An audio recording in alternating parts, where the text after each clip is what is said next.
And we are on. Hi guys, Flat Earth British here, Martin speaking. That's become a catchphrase in itself. Welcome to the realm. We are Realmians. Oh, this is what I just made up. I hope it's going to be a future catchphrase. Realmian, living on a realm.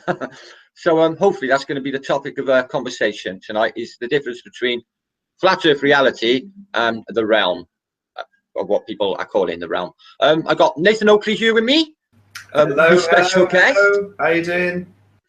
Oh, I'm actually really well. Actually doing quite well. Quite a happy man today. Don't know why. Just go with the flow as I normally do. And Ukdena Walker. Wow. How you love? Hi, Martin. Happy almost 1 year birthday. Well, for you, no, I passed. I'm 14 months of Flat Earth. I'm almost a veteran. Oh, I thought you were coming up on 1 year of making vids. No, that's sort of me.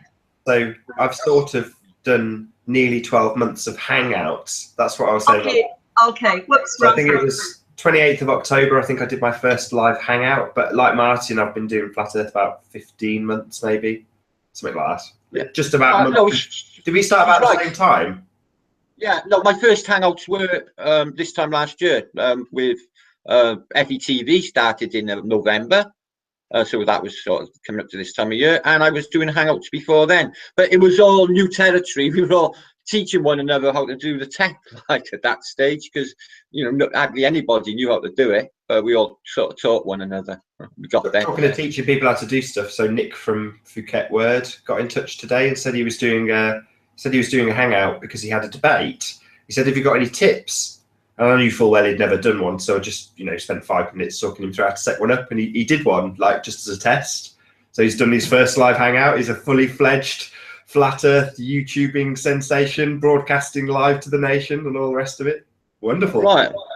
Who's he interviewing? Was there anything interesting? Flat Earth related? Yeah, it's a Flat Earth debate. He didn't tell me who. He just said the guy was extremely keen to do a debate, and therefore he needs to know how to run a Hangout, so I showed him. All right, that's a good thing. All right, so Ukdena, what have you been doing? Give us a rundown on your Flat Earth existence just for this week alone, because a lot has happened in my life in this week, and the videos are coming thick and fast. It's getting quite exciting, I think. What say you? You were the wise one. I don't know. I'm saying to my mother today, I say, what's the chances in a boy from Wales, just an Ely boy, actually knowing a real Native American who is a cool hippie dude as well, woman? What's the chances? It's like not many. It's like infinitesimal, but this is the reality. So lucky. We are. I've gone on a motorcycle ride with Beyond the Curve from Scotland. I've been out and about in Wales with you when you've done little tours and stuff. I'm not talking about the get-togethers. Just you showed us a bunch of countries. The last 2 days you've been in there. We've been having an ongoing conversation in my head. I've been like, I wonder what Ukdena would think of this year, and wonder what Ukdena would think of that there. It's really strange. I was just, trying to think from your perspective, because you've got, you're closer to Mother Nature than the rest of us, I believe. Don't you? I've never separated. I don't feel separate from. I'm a part of. And when I feel that, I go outside. I don't care if it's the desert. I don't care if it's mud. As soon as I move anywhere, I have to get in that dirt there. I think it's important to take your shoes off and ground yourself every so often. I did it this summer. I tell you what, it worked. It did. Yeah. And we're electric anyway, aren't we? So we got electric in our bodies, and it does actually arc out. They do it with copper piping down the side of a giant tower, and when the lightning strikes it, it earths it. Well, we're full of electric. Apparently, the electrical atoms and electrons, I should say. So apparently, we're earthing ourselves as well. Yeah. So they say. Well, the last several days, I've been on so many Hangouts, private Hangouts, and they've all been wonderful. I've talked to so many different, I don't know if they're really called Hangouts, but so many different people, and we've Skyped one another. And, it's a wonderful thing. And then, hey, Jazz Sinclair, Jazz and his Council Fire, the people with him and his Council Fire, they all sort of telephone one another and email one another. And it's so great. That's how I see it. We have different council fires, and in these separate fires, we're all invited to other fires. We're all the same tribe. We just have different council fires. And so we go to different council our information, and they give us their information. And while we're adding it, we're helping each other let go of the ball spherical behaviors that were taught to us about competition and you, we're better than you. That we teach each other to let go of that kind of. I love what Jazz is doing, because basically he's just chucking it out there. Any idea, any concept, maybe this, maybe that. You know, he's not saying cast iron, this is what's happening, but he does give us a lot to think about, doesn't he? Right, Jazz? And that's what you do, and that's what Nathan does, and Patricia and Mark Sargent and Bob and Jaron and everybody. Not everybody, but more and more people are starting to realize they're at really good council fires, and they're waking up more. I totally promote unity and accepting that people. This is what I always heard when I got sober. I heard that there are drunken assholes, and they get sober, and they're sober assholes. So until they do some work and let some veils go away and get more knowledge, they stay that way. And it's the same coming into flat Earth. People may wake up that, whoa, they've been lying to us about this, but they still hold a lot of other beliefs and behaviors that are not needed now in our realm. Those behaviors are not needed within our realm. Yeah, there's an element of truth to that, because I literally said the Lord's Prayer every day for something like 20 years plus. I mean, I wouldn't be able to not do it of a day. But since I've been a flat earther, I just haven't bothered. Now, that's not because I'm not spiritual. In fact, I'm tenfold more spiritual. But it's not part of my spiritual awakening. It's just not. Now, as far as I can see with the Lord's Prayer, it's 7 verses, 7 chakras. I think it's a way with the words evoking some sort of chakra clearance. People may not be aware of this actually, I might have just discovered that. I don't know. But this is what I interpret it as. So for that token, I just keep on with my yoga, my own personal meditations, which I've designed myself for the frequency that fits me, if that makes any sense. You know, if you go buying a crystal, I'll go into a shop, and rather than choose a crystal, I'll go to the one that feels warmest, or the one I'm attracted to the most, which is what happened with this one, I thought, well, that just came to me. It was like, oh, all right, then I'll buy that, because it felt like that I had to. Really strange. Crystals. People say that there's no energy in crystals. Oh, right. Okay. So what about the silicon chip? This a crystal that works, manages to keep binary lines up inside it. A minute crystal. Isn't that fascinating? Right. What can crystals really do? Some people get scared of things like that and say, oh, that's so new agey. And the reality is my culture has used crystals and minerals for centuries. I have a family crystal, a big one here in the house that has been passed down. And crystals are living beings. So when you, as you are attuned to it, when you pick up a stone, because you're aware and attuned, you feel something different with each stone. I do. I collect stones. I'm a bit of a sado. Well, this is a definite reality. They have a vibration. There's no two ways about that. So exactly, everything does. Everything is conscious. Everything, even this laptop, that piece of paper, this SETI, everything. Just because it's defined as an object, a piece of matter, well, it's still apparently atoms jiggling about at the speed of light. But they're still there. They're still conscious, and they still react. If I put a light to it, it will burn. There's a reaction. It'll light. It's conscious. But what I find, right, is these specific people look for their own specific frequency. I do, and what feels right with people. Now, this is what I found with the flat earthers. They were people on a similar frequency as me, and it's taken me a lifetime to find you all. When I knew it was profound. No, I looked in the basically WikiLeaks to define realm. Now.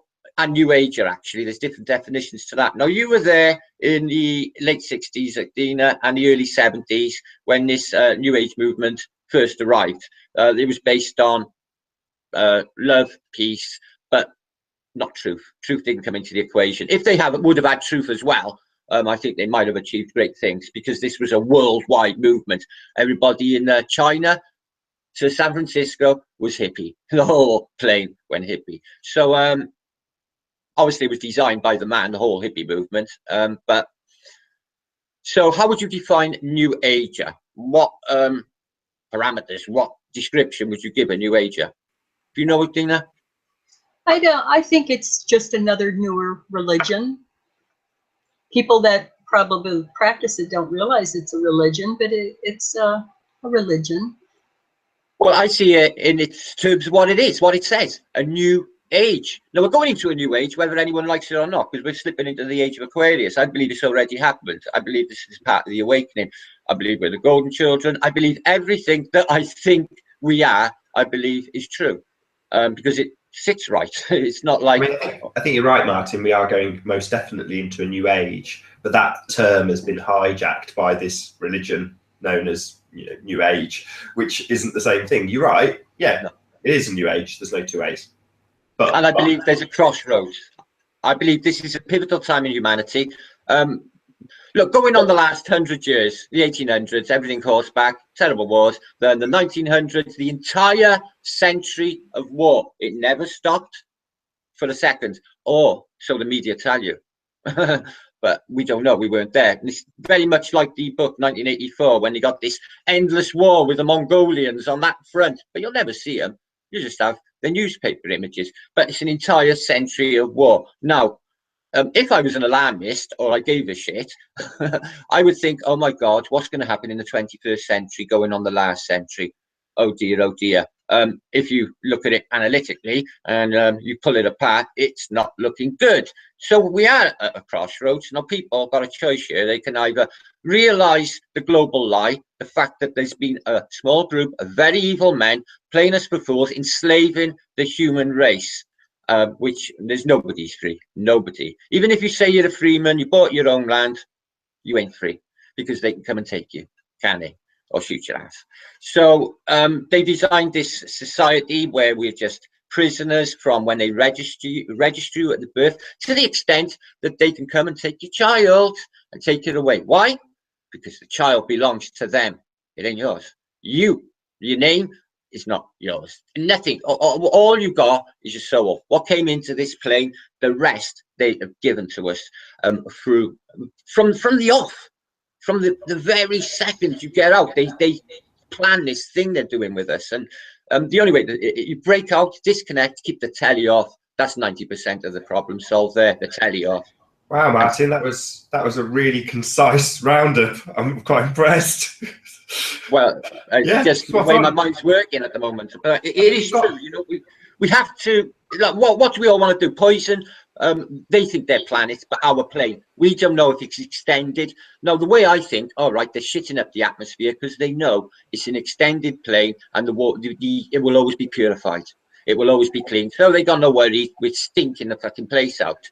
Because they're leading us the narrative that, oh, we're just going to build spaceships and we'll go and find Earth Point 2. Oh, we've actually found it. Here it is. All right, it's light years away, but we're working on antimatter. We burned CERN and we're collecting the antimatter and antimatter traps to fuel these spaceships to take us. You've raised a really interesting point there, because I was going to say this earlier.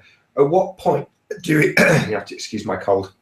At what point do you now compare the macroscopic with the microscopic, where we did, or how we did when we were on the globe? So we used to look at stuff under the microscope and see, you talked about it already, electrons. Yeah. And it was comparable. It was very much comparable to what they told us was going on up in the heavens. Well, now that's been taken away. You know, where do you draw that line? And also, what you've described a moment ago was a very, very concise way of detailing an idealistic route through flat Earth. Now, bearing in mind, I accused my wife of being a flat earther yesterday because she's interested in the drama. And I've said this a few times. What you detailed was the evolution of finding out that the Earth is flat.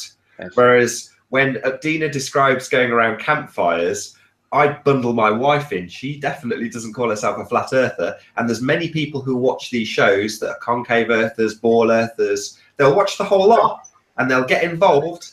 And I would label those guys flat earthers too. because they're involved in that part of the gathering around the campfire. They might not believe the Earth is flat.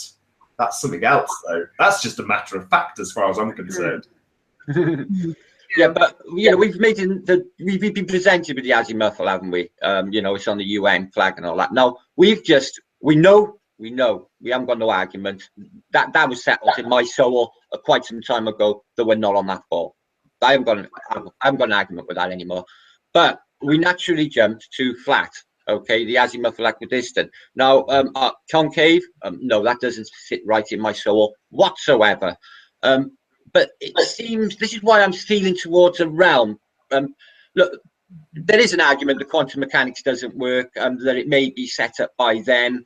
But for the same token, I really don't think so, because, you know, there's still mass spectrometers. There's still the machinery they put you through, they power it with antimatter. So these things actually do exist. Now, I've witnessed quantum effect with my own eyes. I've studied it.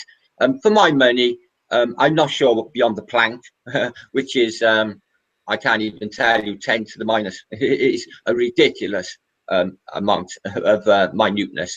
It's so small, it's indistinguishable. It's not even in our reality. And the electrons, or the electronic fog that they now call it, they did lead us to think that the atom looked like the solar system. Oh, yes, the little packets in the middle of protons and neutrons. Oh, look, that's like our sun. And look at the little electrons flying around, just like the planets.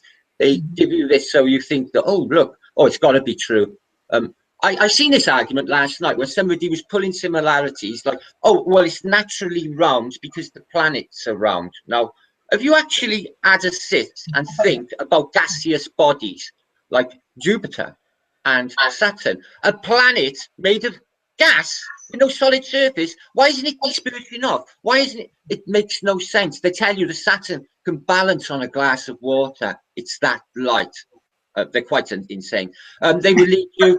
They will put a hexagon on top of Saturn so that they can permeate the Saturn worship, the Saturn as well. Stupid debt. He doesn't like me, David Icke. I'm sure he's seen me. He knows of me because I've had abuse of his people. But I mean, before you get to Saturn worship, though, yeah. I know Dina, I was listening because I didn't know as much, anywhere near as much as you did, and I know Migmag is doing quite a pivotal interview tomorrow. But you were talking a bit about the Jesuits, and that ties into the sort of logical path of a flat earther. There's no doubt about that. Right. It's overlapping. There's so much going on. Right. That's a definite. Now, what that Migmag's video yesterday with the Jesuits, and I've looked into it. Yeah. Excellent. Migmag, God, he's one of the best out there. He really is. And he's a hell of a nice bloke. He's one in a million, that man. So, look, there's also Hegelism. Now, if you Google Hegel, right, now Hegelism is it's a doctrine for complete and total control. Now, when the Bolshevik Revolution happened, the outcome was total control over every single person, to the fact that if you thought against the state, you would be off.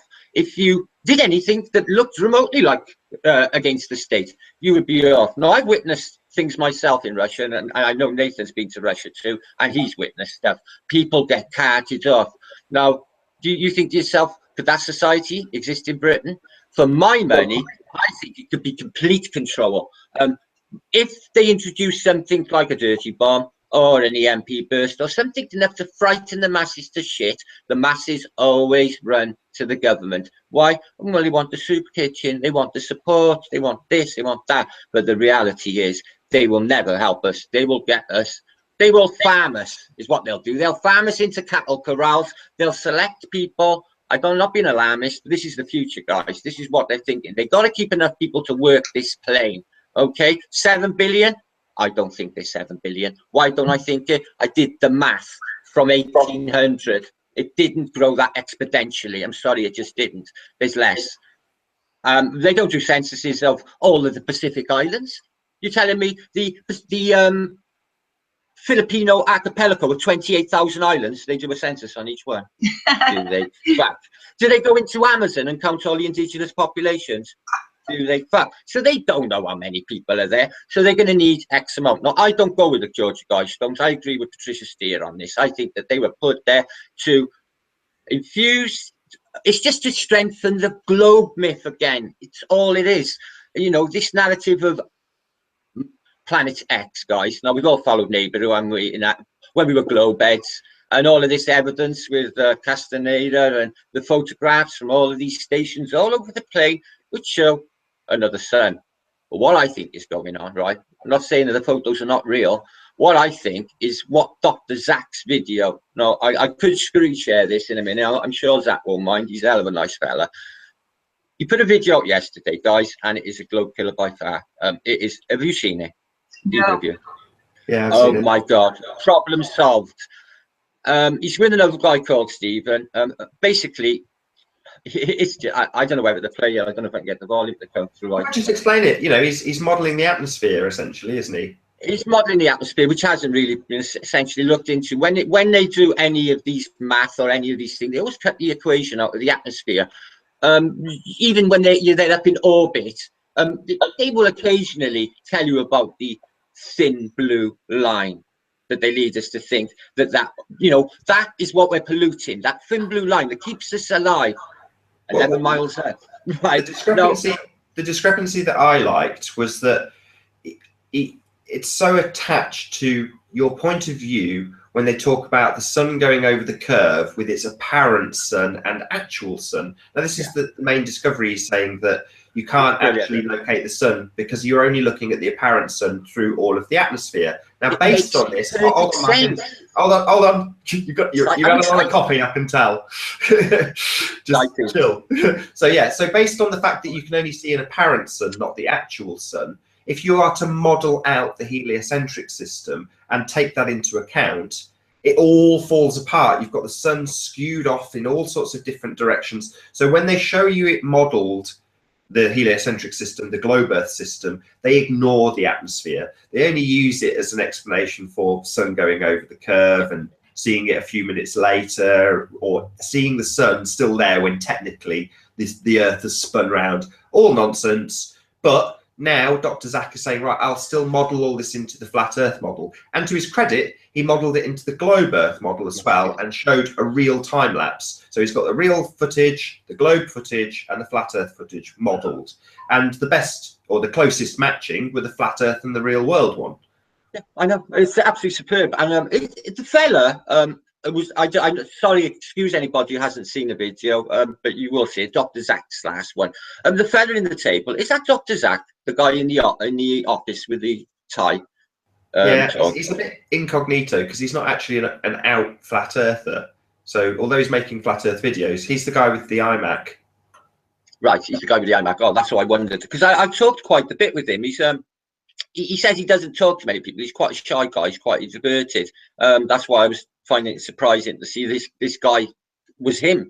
But you know, Morgile is probably the first person I've seen kick this idea out there some time ago, and other people, Bob Xanadu, have said about it. Now, obviously, they say they understand vision. Yes, they know how the eyes work, but as I've said 1,000 times, we do not understand how consciousness perceives. The light, the photons. Are they photons? Are they massless packets of energy that take 8 minutes to travel from our sun? No. Now, for my money, wave function and collapse, if anyone understands that, really I have got a problem with that with light. It doesn't work the same. Now, light, I've put a lot of thought into the properties of light. The fact that if I close my eyes, it all disappears. The fact that if I switch that light off, it all disappears. It's just bouncing off of reflective surfaces. Now, what he's suggesting, Dr. Zach, is we see this sun here, and it's setting on the horizon here, and then it's sort of, well, we know it moves around, don't we? It goes out of perspective. And as David Weiss will say, it's just the air is thicker and thicker and thicker as you're looking over. And it would be over that distance. It would be like looking through, well, I don't know, 500 glass blocks. You wouldn't be able to see through it. So what he's suggesting is this is the real sun and this is the reflection sun, because this is how we perceive. So when it's actually, they're saying it's setting over the horizon, oh no, it's moving back, doing its yin-yang around the plane, and this is a reflection, and that is the first one. And it's very similar to what's happening with a human being, with myself and my higher self. Actually, talking of Dave Weiss was sent by one of his viewers a really good video. I think it was from Q8, but it was across water, the sun going down, zoomed right in, and it showed that the sun never hit the horizon. You saw, like with Jaren picking apart Red's Rhetoric video, and you could see all of the mirror lines. He's caught it all perfectly, but with the sun. I hope he publishes it. I know he's been back in touch with the guy and asked him to see if he can do a few changes, because I know he didn't have a tripod and such, but it still demonstrated it perfectly, even though it was a little bit shaky. I really hope he puts it out, even if he gets a better one at a later date, because it was brilliant. Now, Martin, I'm going to hope that you'll let me do this time, because you didn't let me last time. But I was hoping that Dina would tell us a little bit about Jesuits, because we went on to that link with Mi'kmaq, and then you went on to, you went all over the shop. You're on mute at the minute, Martin.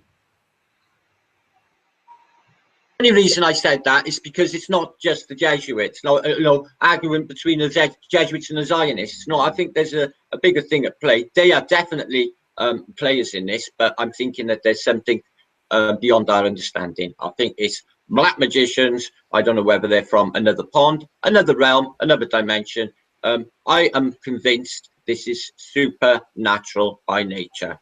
I don't know why, I just do. It's a realm. Ukdena, can you tell us about Jesuits? I heard the Jesuit oath. Jeff Stewart read it out on my Hangout, and oh my God, what? I'd be happy to chuck my baby. I'd be happy to do anything they tell me to do. And the Pope's one, oh my God. Okay, I don't belittle anyone's religion or their religion beliefs. So this is not against any Catholics. This is, I'm talking about the Jesuits. I'm talking about my wife is a Catholic. My ex-wife of 28 years is a Catholic, so I ain't got no problem at all with that. And I've done a lot of research on the popes and the Roman emperors. I personally don't feel the Roman Empire has ended. It's in the Vatican. And since this is the wake-up time about where we are for us, we need to really look at everything, examine everything, and see what it is.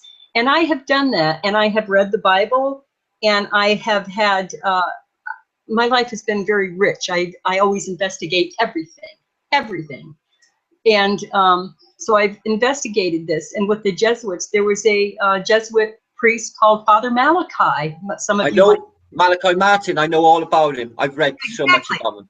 Okay, and it starts there. And then when you look at all this, and you look back at the popes, particularly the Borgias, and you see it as it comes through, what Mi'kmaq showed, and I knew this is not new information. I've researched this for decades.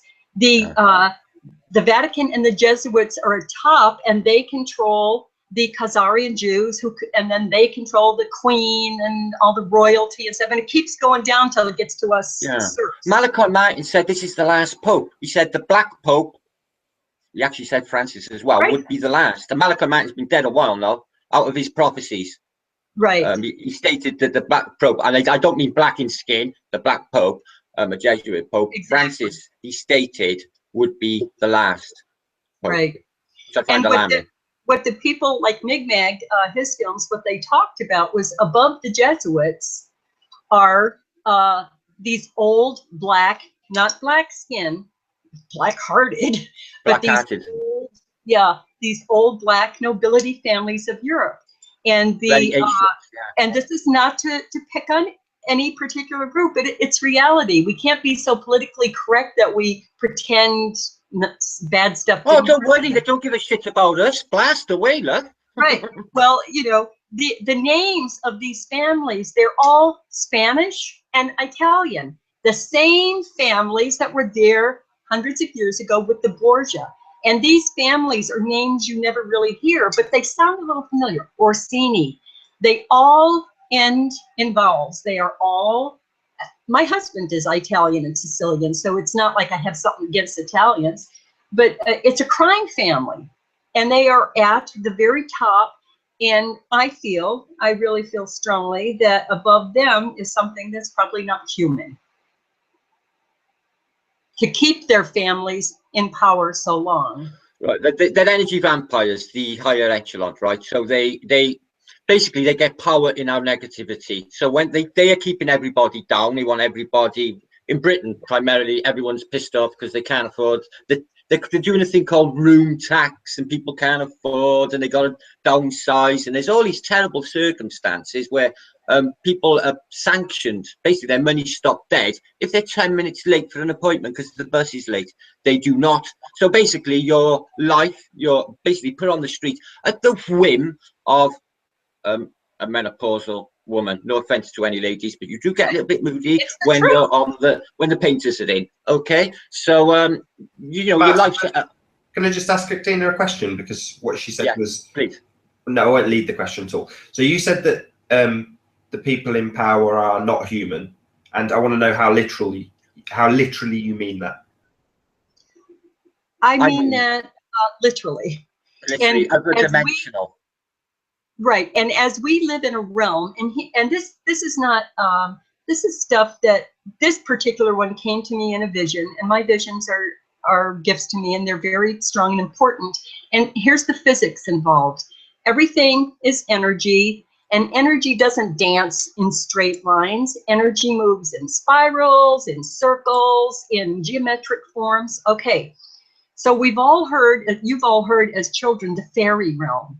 In stories and in fairy tales, there's the fairy realm, and there's the ogre realm. Yeah, and fairy circles are UFO circles. They're crop circles. Fairy circles are, as far as I can see. Okay, so we all have heard realm before, and it doesn't apply to us because they all live in these realms, all the fairy stories. Well, for what I've found since Flat Earth, I think Nathan and I were talking about this yesterday. He said it, and I had the exact same experience. I think it was you, Nathan. That I never knew the earth was flat, but even though I'm so connected to the earth and the earth energy and the animals and the cloud, everything, even though I'm so connected, me as a human, I always felt something was wrong. I felt something was wrong. It was uncomfortable. It's like, why do I always feel uncomfortable? A stranger, and I'm not at home. Why do I feel like I'm not at home? Why do I feel like a stranger? I've asked my parents, am I adopted? I don't feel like I belong here. As soon as I had that wake up, and it was not hard. I was a member of Ben Fulford blog for 4 years with my friend Rebecca. She's the gal that sent the magnets to Patricia and Mark when they had their meeting. Yeah, I know the girl. Yeah. Yeah. So her and I were both members of the blog, and this fellow that we really liked, very brilliant man, he came on the blog one day and he said, "Whoa, look at this! Look what's going on YouTube." And this was back a year and a half ago. And her and I went, here's a blog where everybody talks about everything in the world, from unicorns to lollipops to reptilians to ET, bring up flat Earth. And we got ostracized. We got called fucktards and everything. We got ostracized because everybody knows the Earth is a ball. Chickens lay oval eggs, so the Earth is a ball. And I'm like, what? So we left that blog, and I started looking into this. And Mark Sargent, his clues, especially the perception ones, everyone that makes vids with perception, David does that stuff, My Perspective, all these guys, Nick, everybody that makes the perspective vids, it helps it register more. It did not take long for me, even though I spent the whole year, like everybody else, every day, every night on YouTube. I gained 15 pounds because I couldn't leave the computer. I was never You were there last year with me, Ukdena. Can you remember? This time last year, we were still friends back then. I know. I know. So I took to it easy. And ever since then, I don't really know what shape the Earth is. And you know what? I don't even care. No, I don't. I don't care about this point. I think it's about human potential, what they've been hiding from us, what we could, the powers with the people. We need to get it back. That is why, sorry to interrupt, Martin, that is why I asked you to clarify. So I've been banging this drum that if they can do it, I can do it. We all have this marvelous potential. But you kind of throw a spanner into that works when you say, well, they're not human. They're not like us. Therefore, that rule doesn't apply. I can't do what they can do if they're not human. We got weapons against them. We got weapons. They are energy vampires, and they feed on our negative energy. This light. We are creatures of light. Okay, we are. They are creatures of darkness. Their souls are so black. They are rotten to the core. Now, they don't care about anybody or anything, least of all one another. They just abide to that rule book or that oath, okay? But emotional vampires and parasites, that is what you'd have someone like Thomas Sheridan describing as a psychopath. Psychopath. Right, now, that frightens me. Psychopaths frighten me more than any monsters. Now, the reason I'm going with not of this world is because I have seen things that are not from this world. So I know creatures from elsewhere. I've seen a goblin, or he was either a goblin or a gremlin or a little alien or whatever, and I've seen the same one 3 times. Not only seen it, heard it. First time, as a kid under my bed, he kept pulling my fucking blankets off, winding me up. The second time, when I was in a control room, in the engine room, in the Merchant Navy, and I'm sitting there, and I heard it laughing, and I thought, what the fucking hell is that? It's that again. That's what I thought in my mind's eye. It's that again. I knew, even though I'd never heard it before. Right. So I stuck my head around what was an AC electrical panel wall full of electrics, where you look behind it, it's spaghetti of wires. Right. And I looked behind, and I clearly seen him run away and disappear on the corner. And he was laughing really naughtily and really not frightening, but really menacing, cheeky, like that. I mean, it's fair enough. I do believe you, and it's fair enough that you make that connection, Martin. But well, before I say it, let's hear yours, Ukdena, your reasoning. Back to the realm thing. The physics of it is the way that energy moves is in different patterns. It's a dance. It's a cosmic dance. It's the rhythm of life. So it's music, isn't it, Ukdena? It's music. The geometry is beautiful. So this vision is in this dance. Many of us, as Martin just said, have stepped into other realms. We can also call them dimensions, but dimensions is sometimes so vast and so you can't really put anything. You can't understand it, but a realm you can understand. So there's the fairy realm here. So with the flat earth, knowing this, the vision I had is there's this electrical dance everywhere, and we are in our realm. There's all this dance going on. And with the people who have awakened to the reality of the earth not being a sphere, we have formed a realm within our realm. We're still all fighting with each other and being ugly, and we're also confused and hurt. And, that's gonna go. But we are creating our own realm within the big realm, and that whatever they're going to do, it's probably going to be horrifying. It's not going to. We are in our own realm. We can still go in that realm. We can go in the fairy realm. We can just stay right here in this. And people think that, well, hangouts aren't really doing anything. Well, that's puppy talk, because what hangouts are doing are teaching people. We all have something to teach other people. We have a real shaman here, a real shaman who really has visions in the way of an oracle. We're lucky. I'm just trying to make sense of this. So this is me asking the next question, Ukdena. So yesterday when we were talking, you said about ayahuasca, and you said, well, I've kind of reached the point where I can't remember how you phrased it, but something to the effect of I've reached the end of my journey with that, and that the thing that comes into you during that experience, you have with you now. It's no longer necessary. I can't trip no more, and I don't need to. I haven't come down. Hold on, Martin. Hold on. Is that kind of right, Ukdena? Is that what you? Yes. Can you elaborate on that, though? Right. That's kind of where the path between realms I picture you're describing now. I don't know what I'm talking about, basically. Right. When would you place eternity then? Eternity is, for me, millimeters away, but there. Now, we are experiencing another realm. There's no doubt about it. That's why we got this disconnect with the globes. That's the globe people. Right. Well, why the hell are you not seeing this? Look, guys, in front of your eyes and all because they haven't come into the realm. No, they might even be on the free, even people in flat earth. When I was in school, taking mushrooms, the first thing that we said, when I first time I ever took really strong mushrooms in school, all my gang, right, the boot boys, the first thing we all said to one another is, this is a different world. No, we were on this world, but the frequency had changed. We were completely in another realm. Now, this is the same for me and you now, Ukdena. We've both been there, so we are shifted our body frequency through the awakening, which is what's happening to everybody else. It's hard to understand what's happening. I'm getting grips of it, but it's so profound and so massive. Once I get there, I'm like, oh, fucking hell, it's so big, but it's real. I think this is what's going on, Ukdena. Right, I do too. And what Nathan, what you were saying for me about the ayahuasca and the sacred plants take us to a different realm. And when we go to these other realms, we can make connections and friendships. And then there's some creepy things that we don't make connections with, but we bring that back to this realm. And she's feminine. Also, the woman who leads it. It's a feminine thing. Do you find that it's a feminine thing? Yeah. Yes. It's a reconnection. And you even find this in, there was a Catholic nun from, I think at the 1100s, Hildegard von Bingen or something like that. And she was a mystic. And she was an artist and a mystic.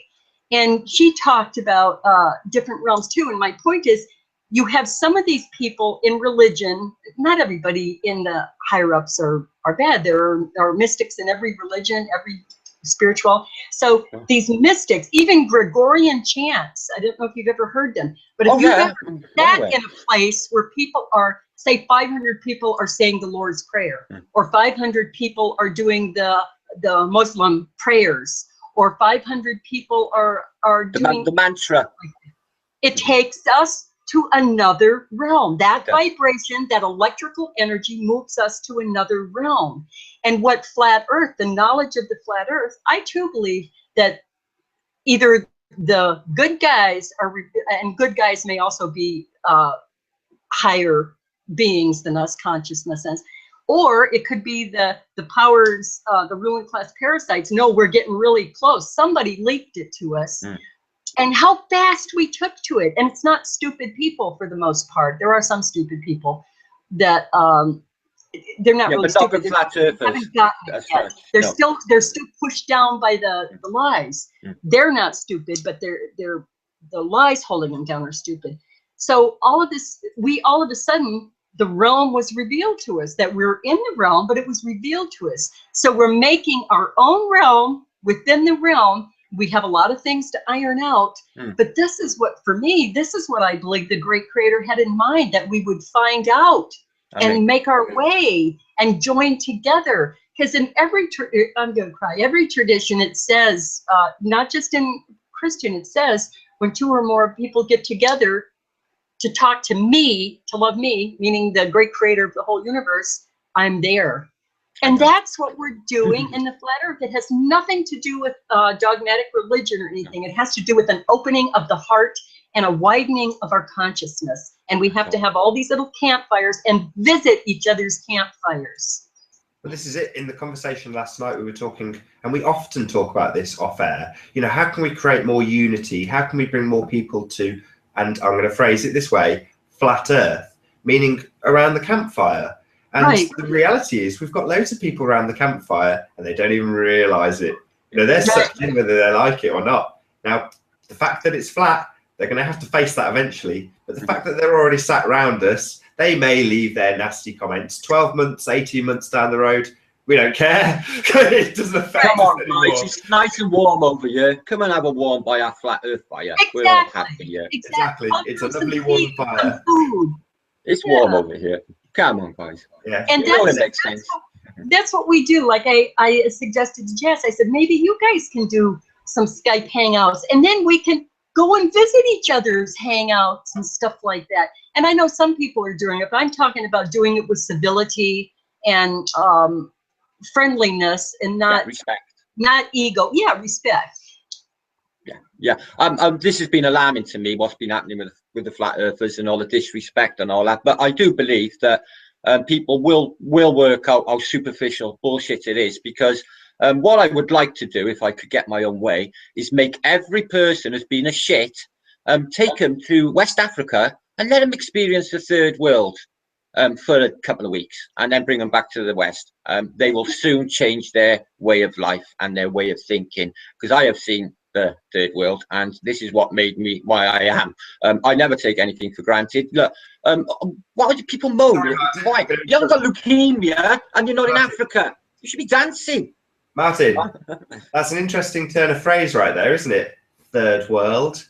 Bit like after seeing the New World on the map of Monday. It's a funny phrasing because it's been changed, hasn't it? It's no longer the third world. It's now the developing world. It is Right. indeed. Bit like geostationary and geosynchronous.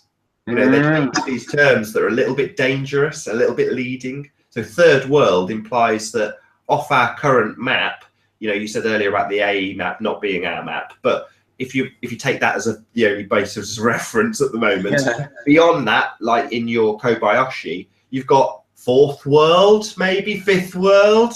We have no idea, but Right, that's exactly. only people on a flat plane. Wow. You know, the only way that would work. Yeah, they fed us that. I never picked up on that. And the band Third World, which I've actually seen on stage in Glastonbury. Now that we found love, what are we gonna do? Believe. They sang that. Oh. I can't segue from that. For your time. For your time. Listen, I'm not known for my singing. You know, one thing that I think I've said this before, and people just had a stricken look on their face, and then the topic was forever gone. But I'm going to say it again now. I used to, and I'm telling you this story for a reason. I brought prayer to people that never prayed, not religious prayer, not let's all get on our knees and, you know. I worked at the VA with veterans. Quite a few were combat veterans. They all had drug and alcohol problems. And the VA, there's no prayer allowed in the VA.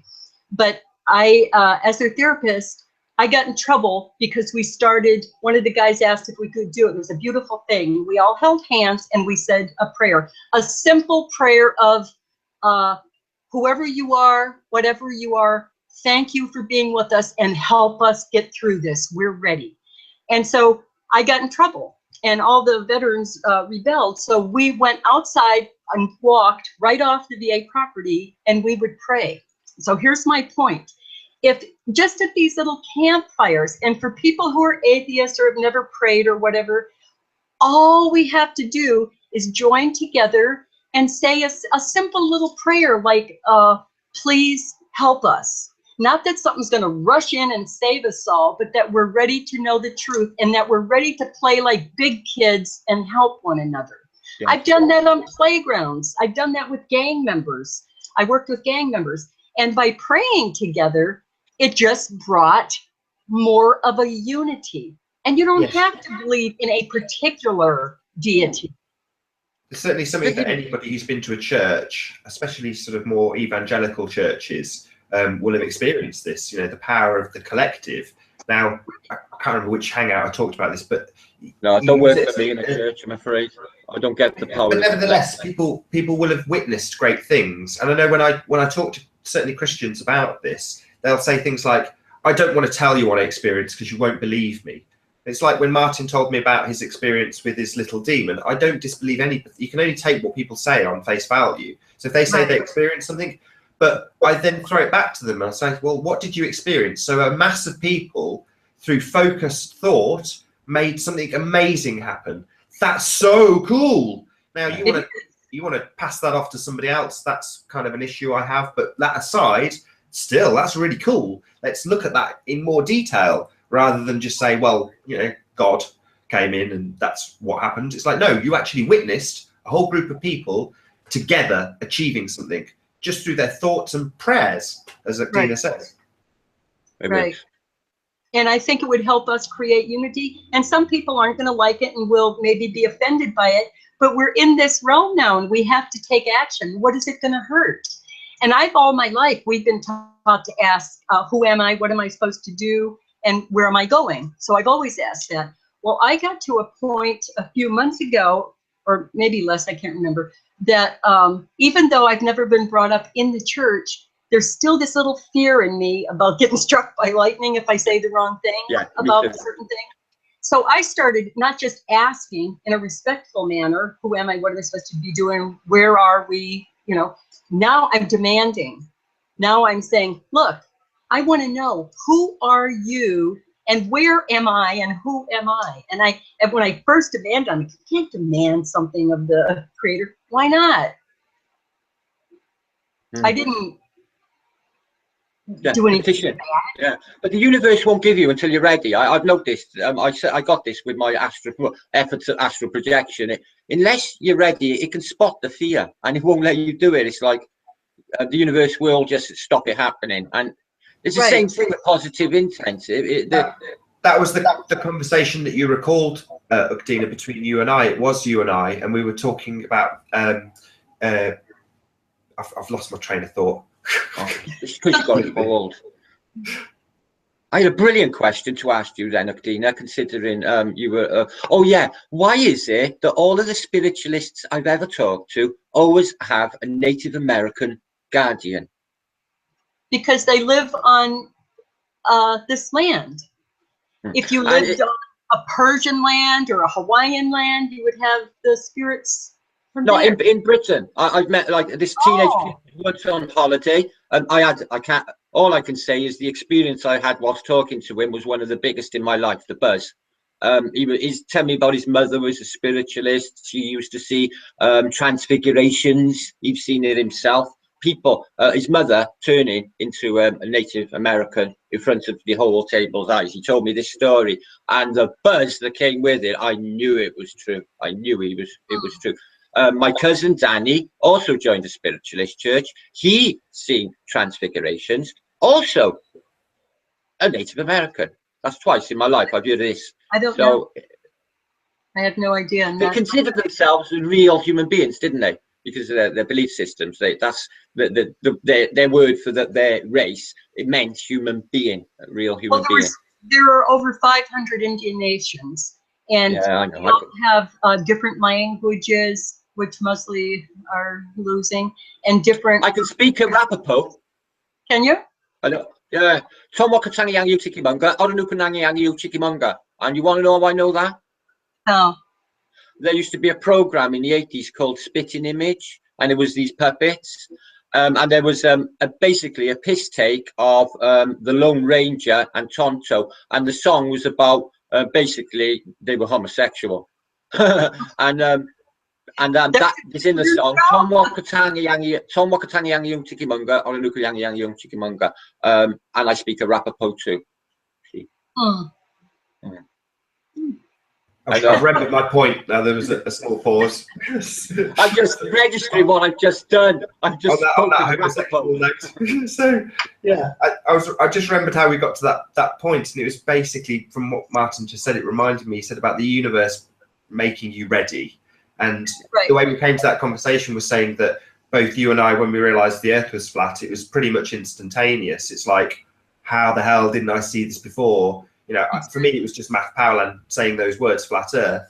And I had a whole rush of all these different things I'd seen and experienced and written off, you know. So I knew it. I just wasn't ready. Right. Yeah, there was a chat the other night with David Weiss and Ed Journalism, and they were interviewing a globed by the name of John. Nice, lovely fella. But he used the analogy of, oh, right, well, molecular cells are round, a.k.a., well, they're round.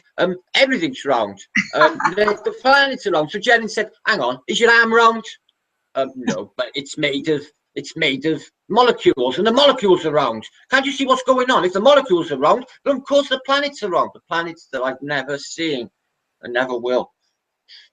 God, how they couldn't even see. Just pull this. Are you stupid? Google Earth. Have a look. It's round. Look, there it is, round. You're just lost, aren't you? You know, they're just going to keep going back to the media with stuff. No, we're not. What? We're not, because the conscious evolution will see through. You summed that up as well, Martin, in your very concise amble at the beginning. You essentially said that. I keep forgetting my points. I'm so frazzled. No, I know, Paul, man. Don't worry. What did I say? Because I can't even remember. It was so long ago. It was like 3 years ago in flat Earth language, you know. That's true, Martin. Do you know what? I haven't even bared a thought that we're on a chat and there's people there in a show. I haven't. I just, we're talking away. It's like I'm in the room, like really strange. I completely went up my mind. Do you know what I mean? I do. That's crackers. Cool, though. And I think that I know for myself, and I hope other people feel this way. I know people do. I know a lot of people do, and I know you both do. I think that the craziness is leaving, and we're really starting to see things differently. And we're going to be judged by our behavior, how we treat one another. Not judged by God, I'm not saying that. No, I know. But new people coming in. And in order to help each other, and we do have to help each other, everybody's in various stages of waking up. Some people in flat earth are still rubbing the sleep out of their eyes. Other ones are just, opening.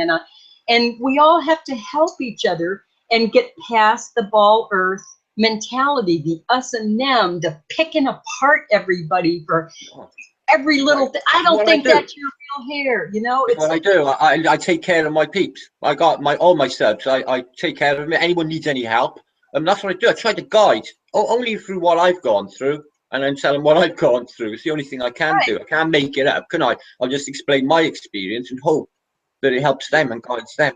Yeah, I completely agree. Martin does look after his subs.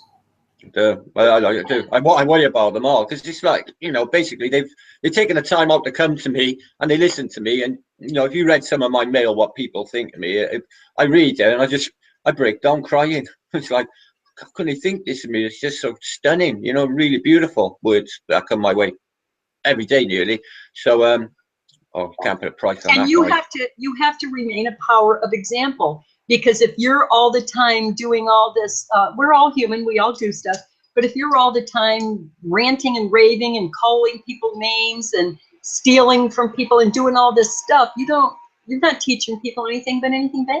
No, it's just creating bad energy and feeding the enemy again with them bad energy that they feed. When their faces are down, they're happy, and I don't give them what they want.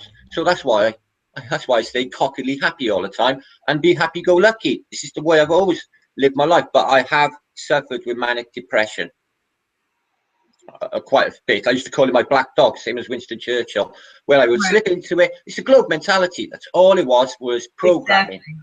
Exactly. Bills, taxes, all of that, when you'd be, what am I going to cook? What am I going to cook?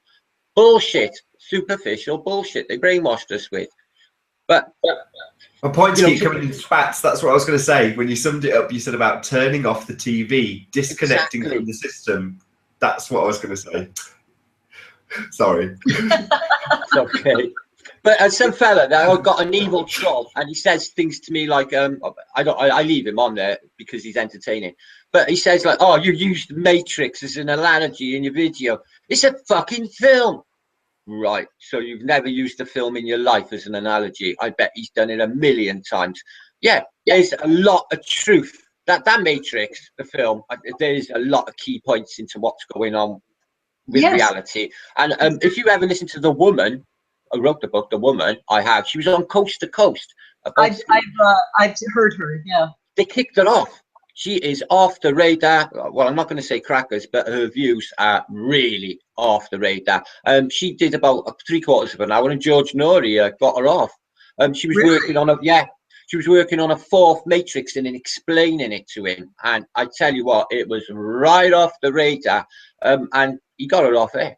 Yeah, they did the phone in there. Got scared. Yeah, she was unbelievable. I was on the edge of my chair. I was like, come on, this is absolutely brilliant. And I was really getting into it. And yeah, like he usually does George Snorri, like he did in Belittled Our John or Guile, which he did. Right. And Bell. I like to think all the years I really liked him and listened to him as well. If I'd have known what he would have done to my mate, I would never have listened to him. But you guys watch Polarization Nation? Sometimes. No. He was showing some of the predictive programming for 9/11 that was put into the Animatrix movie, which is one of the Matrix series. Talking of Matrix, I got that. I've got it on there. Yeah, it's excellent. It is. It's good. I mean, he's done a few on them as well. Well worth a check. What's his name? The channel's called Polarization Nation. Yeah. Media, I think. Polarization Nation Media. Did you get that? Is it YouTube? Yeah, it's YouTube. I mean, don't get me wrong. He's he puts his downers on other YouTubers that do similar things to him and claims that people are stealing his work and such, which isn't so good. But a lot of the things he highlights and identifies are excellent. He's got a very keen eye, and he makes nice videos as well. Which is that just it? Polarization Nation? I think it's Polarization Nation Media. It is. So yeah. I wonder why you know, this alien or this this reptilian agenda that's all over the internet and has been for years, permeated by the King of the Isle of Wight, David Icke. Well, Matt Poland is now talking reptilian, and he's also talking, he wants to meet with David Icke and speak to him. Reptilian shapeshifters. Now, everything they're quasi-luminous. I'm not going to dish the guy because he subs to me and he likes me. But like, all the pictures that he shows are always photoshopped. You know, I haven't seen one that is convincing. Nonsense. I mean, I had Thomas Sheridan on Flat Earth UK. Heaven forbid, the guy hates Flat Earth, but still, that was the name of the show. The only reason I wanted him on there was to highlight something. We've covered this already. I know we did. I don't know if we came to an impasse on it at Ukdena or what, but I see it as the psychopaths being in control. And one of the main reasons that Thomas Sheridan was doing his thing several years ago now was to highlight that when people talk about reptilians, shapeshifters, what they're really talking about is psychopaths. You can link this back to the reptilian part of the brain, but ultimately that's what he wanted to dispel, this nonsense about reptilians, which is, it is nonsense. You know, you do have real people, they do real things, they are on camera. The fact that a lot of nonsense is pushed into the media to convince people that they are actually reptilians, you know, that's just media manipulation and propaganda. But there aren't. There are definitely psychopaths. They are definitely in charge. There's no two ways about that.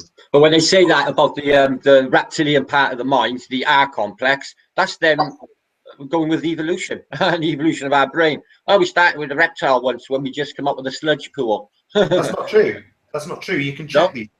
You can scan somebody with a multifunctional resonance imaging machine, and you can check what parts of their brain are firing and what parts aren't. You can stimulate the brain with various different images and get, you know, test subjects. You can get, I forgot, controls. That's the one. And you can check whether or not people have these afflictions and other brain anomalies. So, you know, medical science. Well, the R complex, they say that's where the DMT is released from. That's the part of the brain which deals with the fight or flight complex when you're going to be attacked. When the DMT releases from the pineal gland, that is in the R complex. Now, so they're saying that's why the reptilians are so evil and edgy. It's also used when we're predictively programmed with subliminal messages. It's the fight or flight is also the fear of death and the wanting to survive or procreate, you know, have sex. And that's why you have the death cell and the sex cell. That's primarily all they use to predictively, or not predictively, to subliminally program us. That's what they're using all day long, because they're working on that part of your brain that is constantly, literally, that's its function, in fear of dying and wants to go and reproduce and survive. You know, it wants to stop you from getting run over. But you put it better, fight or flight. Yeah, but that's very intriguing. I'll throw a little cog in here. Most older traditional Indian cultures do talk about reptilians and that they live under us, and that we talked about most Indian people are mythology, and mythology is not made up stories. Mythology is stories to keep things remembered, to pass down in a story form. And that we've gone under, we meaning human people, Indians, I don't know about Westerners, but we've gone down into the earth 4 times because this realm has been destroyed.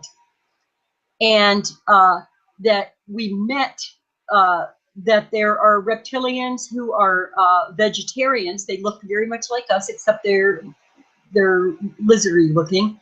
And they there are good ones that are vegetarians, and they were very helpful. And there are the scary ones, which maybe some people thought were dinosaurs or something, I don't know. But they are large, and they're carnivores, and they're very icky.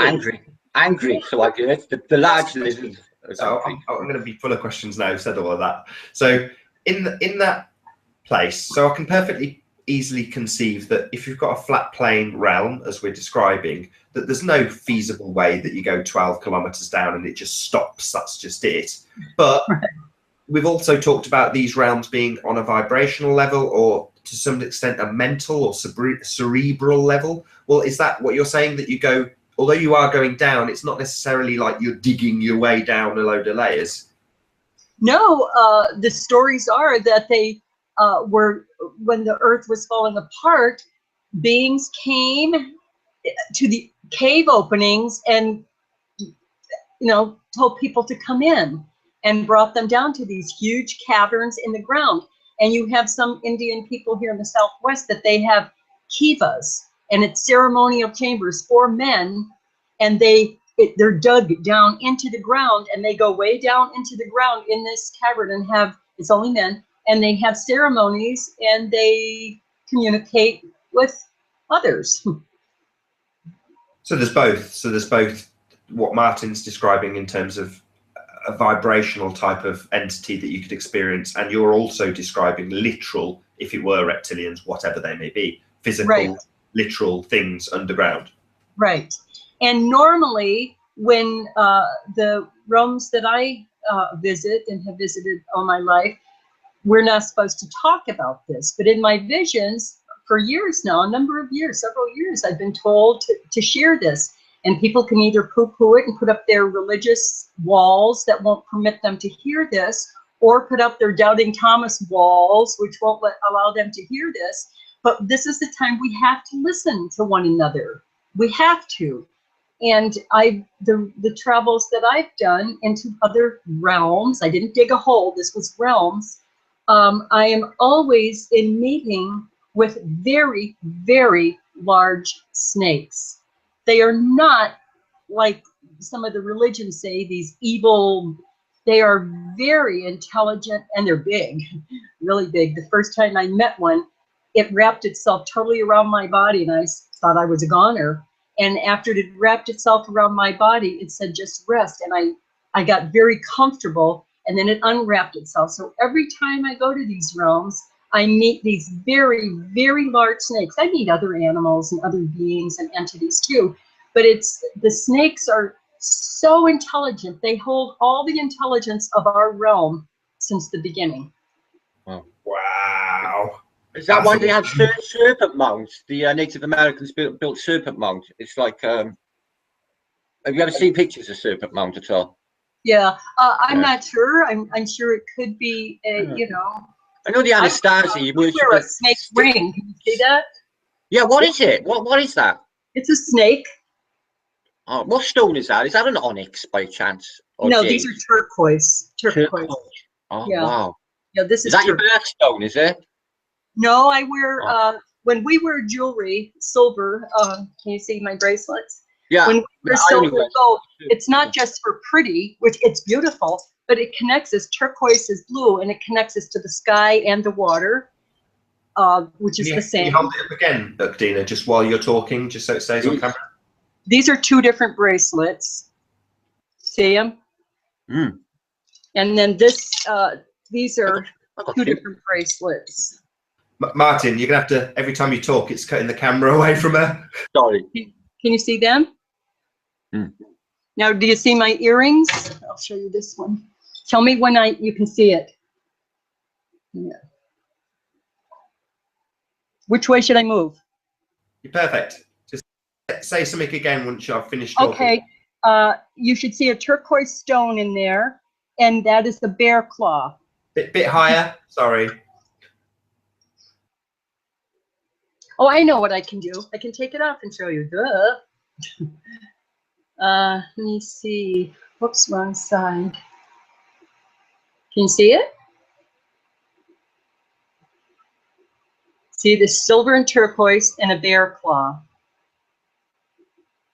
Yeah, it's very pretty. And I wear a bear claw because I have bear medicine, which means that I'm very, very, very connected to the bear. And we say the bear used to be human, and they got sick of humans, and they said, we're out of here. And they walked away. And as they walked away, they get all hairy. Wow. But they taught us how to use bow and arrows. You got to elaborate on that. That's a cool story. They once we wake up enough and see that we really are all related to everything. It's physics. You know, this computer there's no separation right to the air. It's really everything is connected. So we're connected with all animals, with all, you know, like a vegan would be very distraught that a tortured creature, I'm wearing its claw, but that's not the way we see it. We see it, and that's why we have to learn to listen to one another.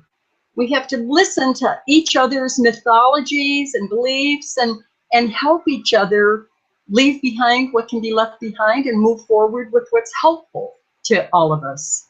I'm going to put you on the spot. I hope you don't hate me for this, Ukdena. Can you tell us, because you're a vegan, right? No, I'm not. You're not vegan? No. Mm-mm. Oh, I thought you were vegetarian. Because, well, I'll just ask the question I was going to ask, because I was going to ask about when you ate buffalo and the reasons why, and maybe in telling that you'll realize why I thought you were vegan.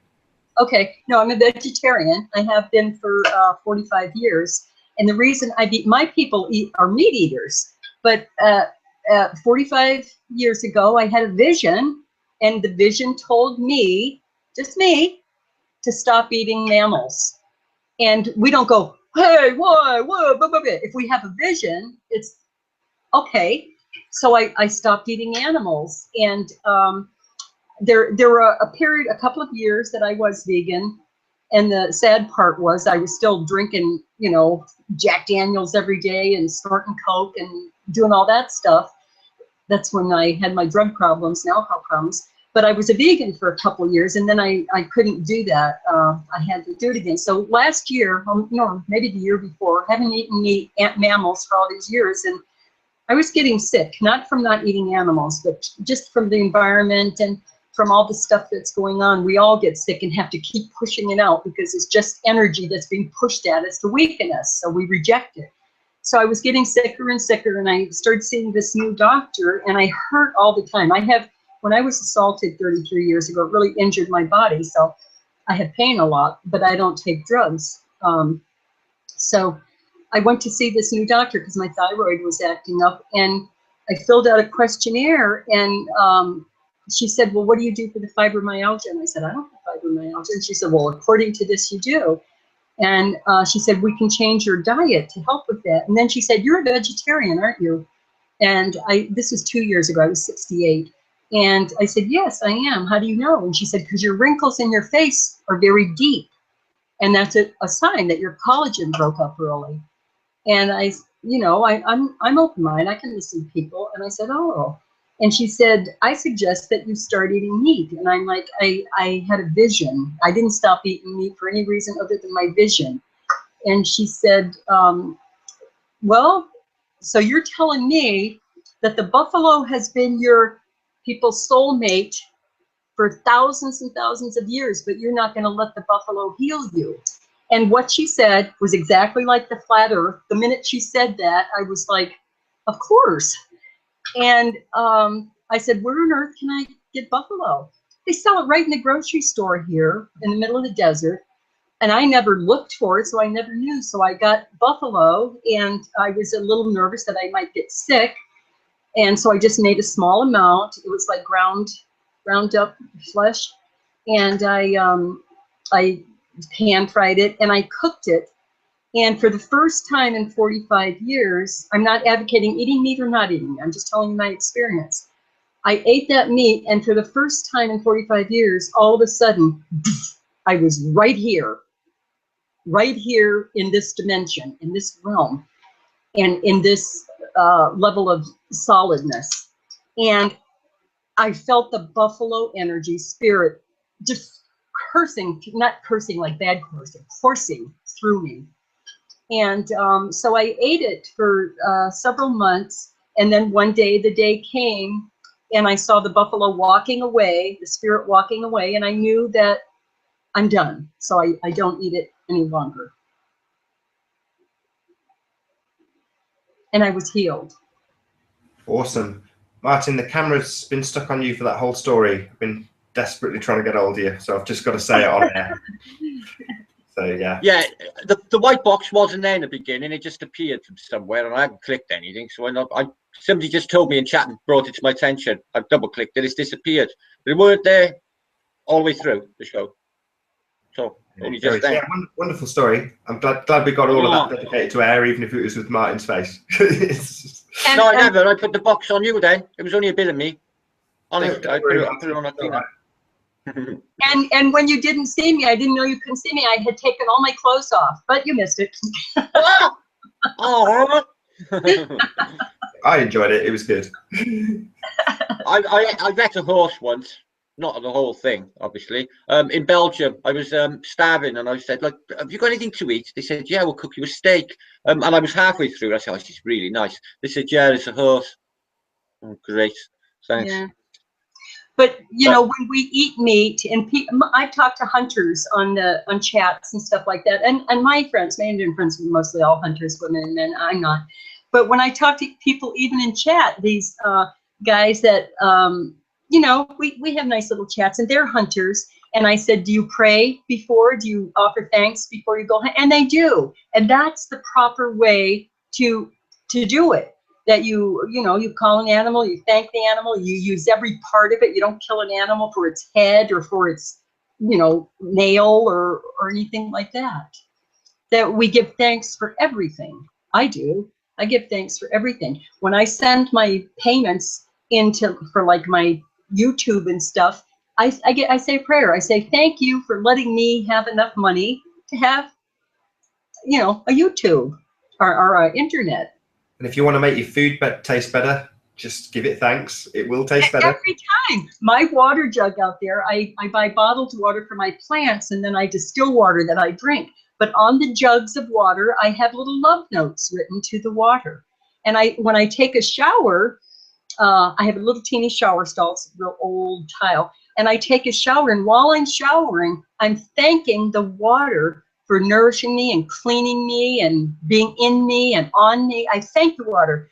We have the Rio Grande, the river downtown, and I go down there and I see the spirit of the river, and I thank that river for still being here after all these years and for providing such beauty and usefulness. I thank the world for giving me the wonder of Wi-Fi.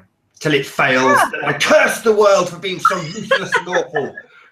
I do too. I thank the world for Wi-Fi and for that we have computers and that we have our own little realm now with different council fires. This is a pretty spiritual thing, and I don't, you know, it's almost like we've all done ayahuasca together, but some people aren't having as great a trip as I'm having. That's the thing. It's like saying that a lot of us weren't ready for flat Earth, even though we had possibly experienced a lot of the things we needed. We just haven't accepted it yet. You were talking about that guy on Dave Weiss with Jaron. I've forgotten his name already. John. Right. John. But yeah, but he's still around the campfire. So, you know, whether he likes it or not, he's here. He's in the thick of it. Flat Earth math, the same thing. Yeah, exactly. The thought of that. Yeah, I love that. They do that sort of thing in Glastonbury. I used to go from one campfire to the next, sit with the people, complete strangers, have a chat, have a smoke, and then go on to the next campfire and spend the entire night doing that. I lived for that. You'd robbed them blind, eh, Martin? Yeah, I got robbed blind, terrible. Yeah, this Cockney woman. I got told you're fascinated by her, aren't you, Martin?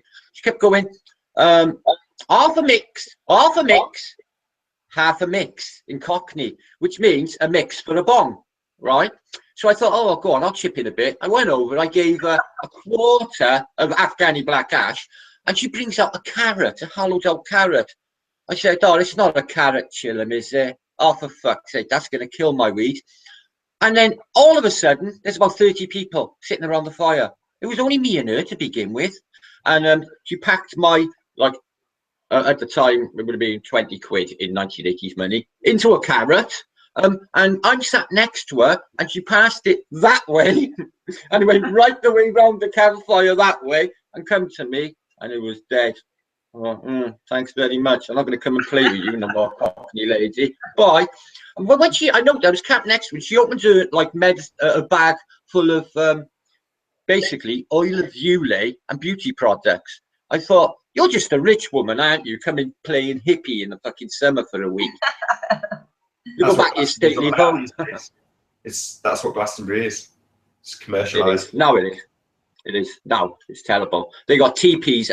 One of them, like Mick Jagger's daughter, has gotten. She comes in a Rolls Royce and goes to a teepee. So, I spent a night. I've had sex in a teepee, and I spent a night in a teepee once in a festival when I was working in Cosmeston Lakes, and they built a teepee, and it was wicked in that teepee. I really liked that teepee. Yes. At a lot of the festivals, you can go and they call it sorry about this cold. Glamping. Sure, that sounds very adenoidal, but yeah, glamping. So they build a teepee or several teepees, and you can just go and hire them, and they're full of like really nice furs and things like that. Just lovely, you know. A lot of money, but nice. Well, I'll knock up a bender, that easy. The Peyote church, the Indian church, is always in a really, really big teepee. Oh, I've never had peyote. I can't get hold of it in this country. Really. Or a mescaline either. I can't get hold of that. Huh.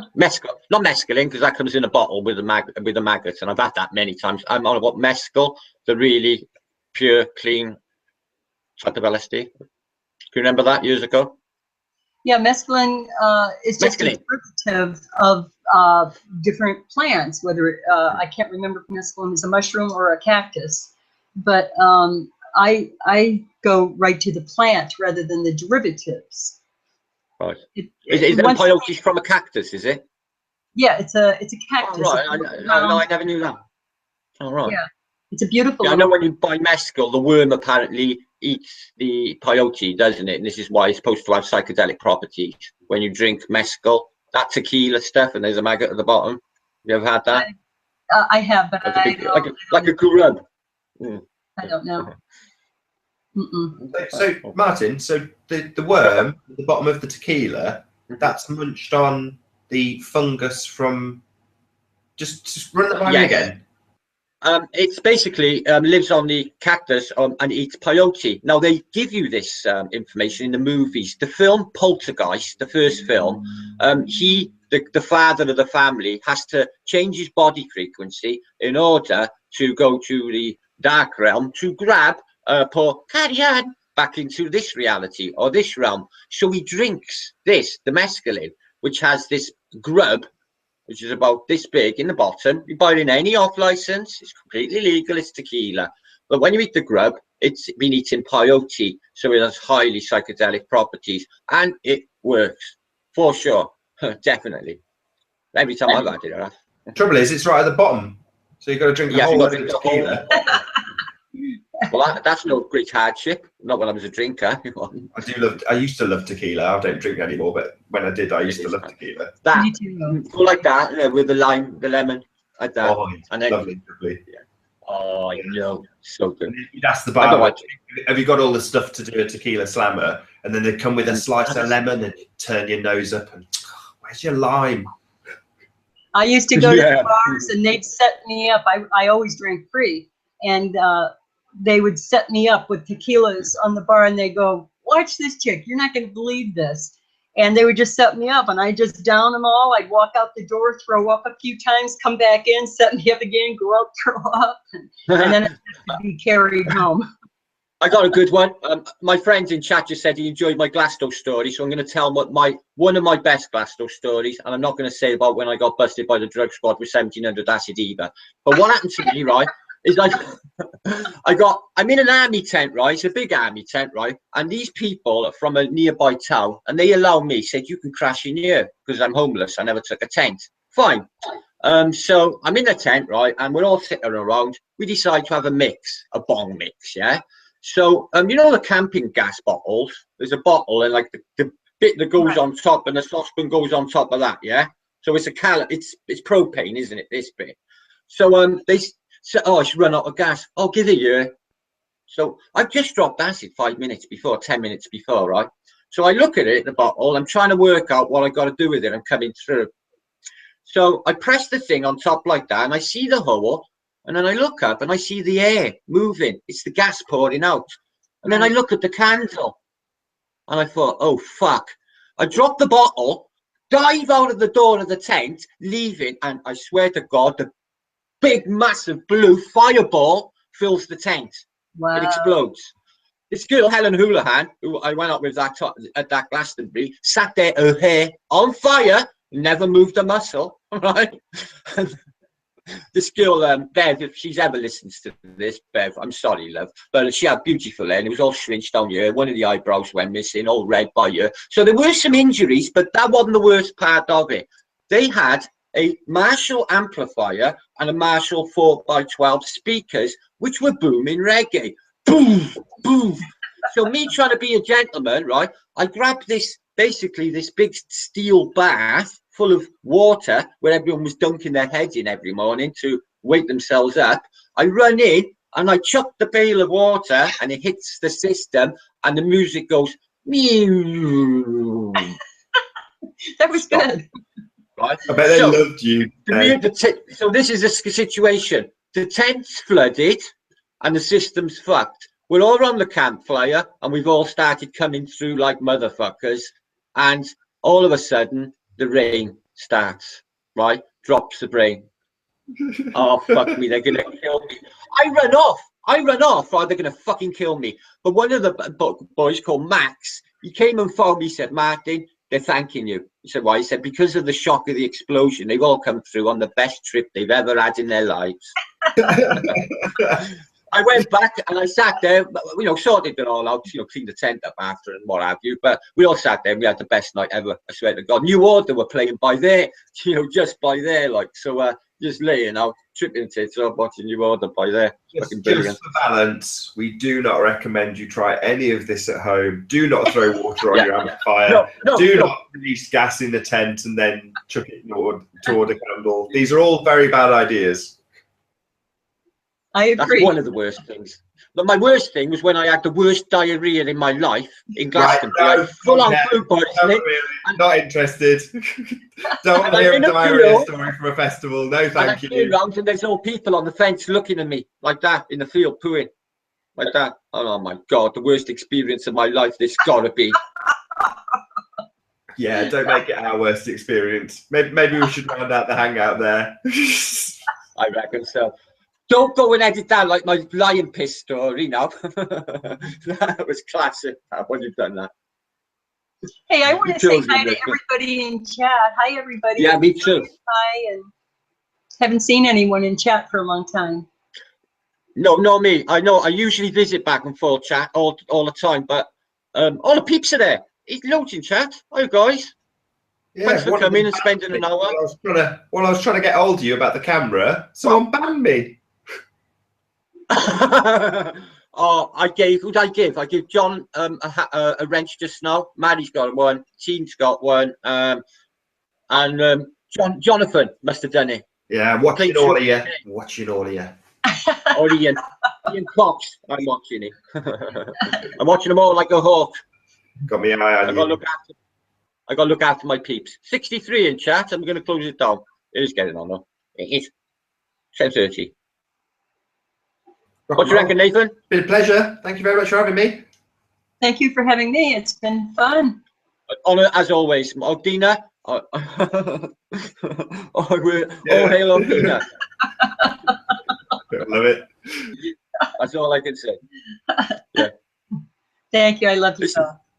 Yeah, it's the frequency a lot. Thank you. See you soon. Thanks, guys. We'll see you soon. This week, I tell you what, we're gonna have another hangout soon. Oh yes, okay? yes. I'll plug that before you say stop. So Thursday, we'll do a hangout on New Age beliefs. So that will be on Thursday on Nathan Oakley 1980. Be there.